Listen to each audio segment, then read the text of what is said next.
Yo creo que se ha convertido en el uso, en el discurso político cotidiano, en la disyuntiva al uso.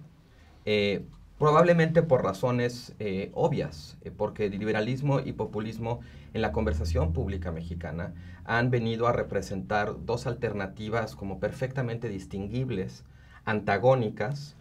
Para los liberales el populismo representa una amenaza, un riesgo, inestabilidad, y para los populistas el liberalismo significa inmovilidad, conformismo, continuidad, ¿no?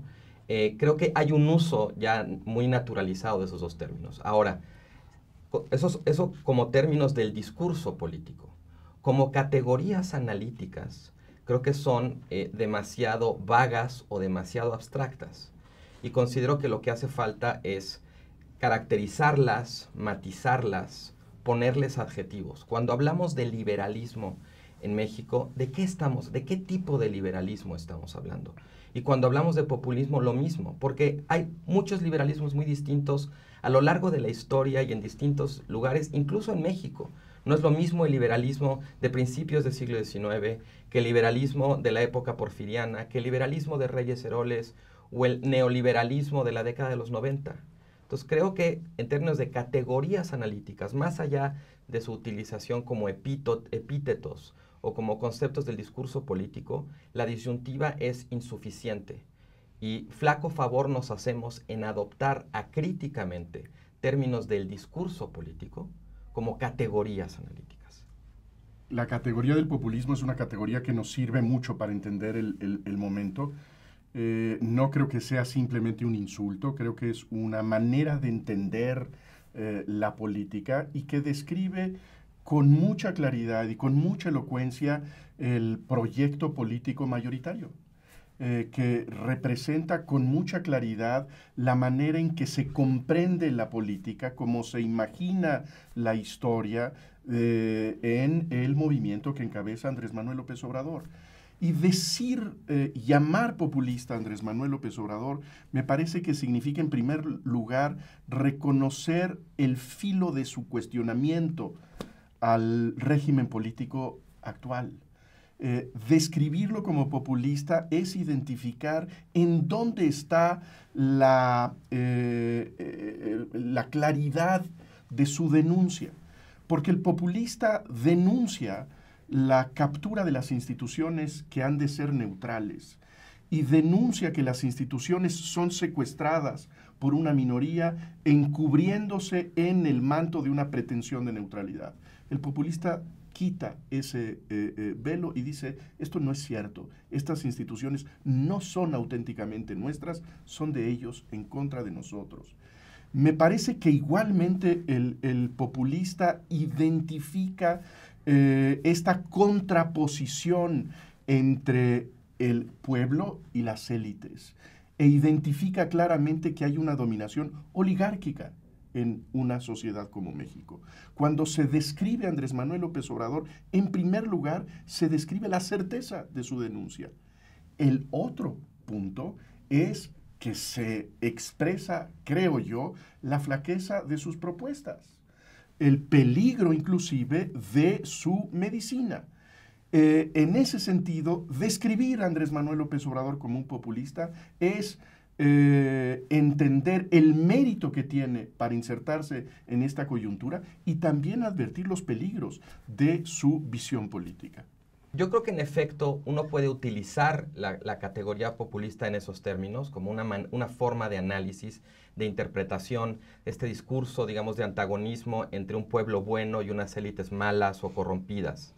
E incluso creo que el pensar el populismo como una forma de denuncia, de protesta, de crítica, ¿no? Como una sensibilidad fundamentalmente contestataria ante un statu quo que se juzga hipócrita, mentiroso, simulador, es útil. Pero yo diría que incluso la denuncia populista o la crítica populista no tiene por qué ser vista necesariamente como antagónica del liberalismo. en cierto sentido esa denuncia puede tener una deriva liberal, porque el liberalismo no tiene por qué ser la filosofía que justifica los usos oligárquicos o la captura de las instituciones. Que el populismo señale esa distorsión en las instituciones, la captura, el secuestro institucional y diga, se supone que las instituciones son para servir al interés público, no nada más al interés de unos cuantos, no está peleado con el liberalismo. Puede ser incluso un correctivo a los problemas que el liberalismo realmente existente, con los que el liberalismo realmente existente terminó transigiendo y acomodándose.